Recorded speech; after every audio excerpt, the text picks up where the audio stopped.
This is a mirrored glazing ball. It's basically polished and reflective.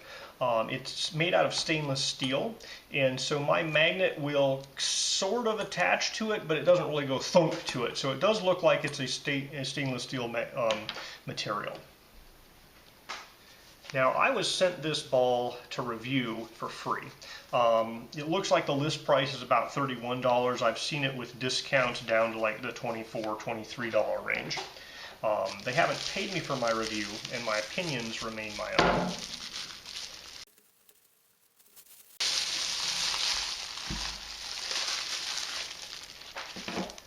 Alright, so that guy is very reflective.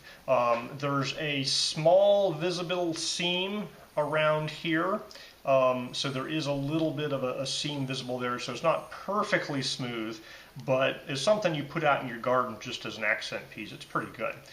It does have a single hole in the bottom here to allow water to escape or air to get in and out as it heats up. You could potentially also use that hole for a mounting purpose if you had a really thin like metal spike or something to put it on to just keep it someplace. Although usually you kind of just set these out and they kind of just, you know, sit there. It's not super heavy.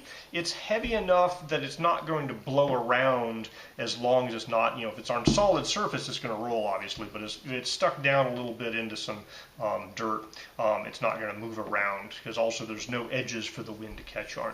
So it looks pretty nice. I don't know if you can hear that, but there is something inside the sphere, like metal shavings or something left over from manufacture.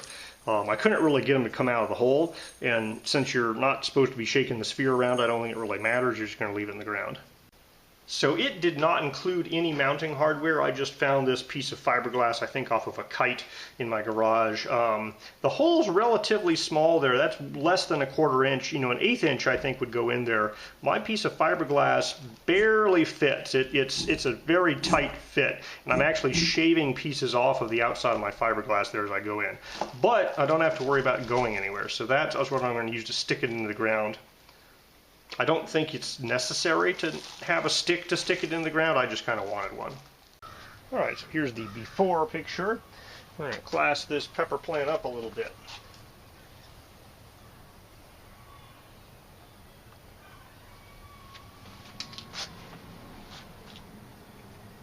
Alright, one reflective sphere. Realistically, I think my dirt level needs to go a little higher to make this the best. Let me try classing up this guy instead.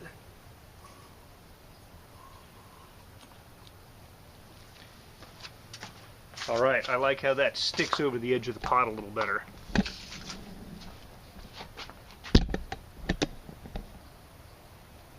Alright, so if you're like keeping it down low deep in a pot or just in the ground with some dirt around it, you probably don't need to anchor it. But something like this where it's kind of right at the edge here and could potentially fall over, you know, because squirrels run through here and they dig around, so, you know, I think having the stake in there will kind of keep it from, you know, being blown and spinning around this thing in a windstorm or a squirrel knocking it out.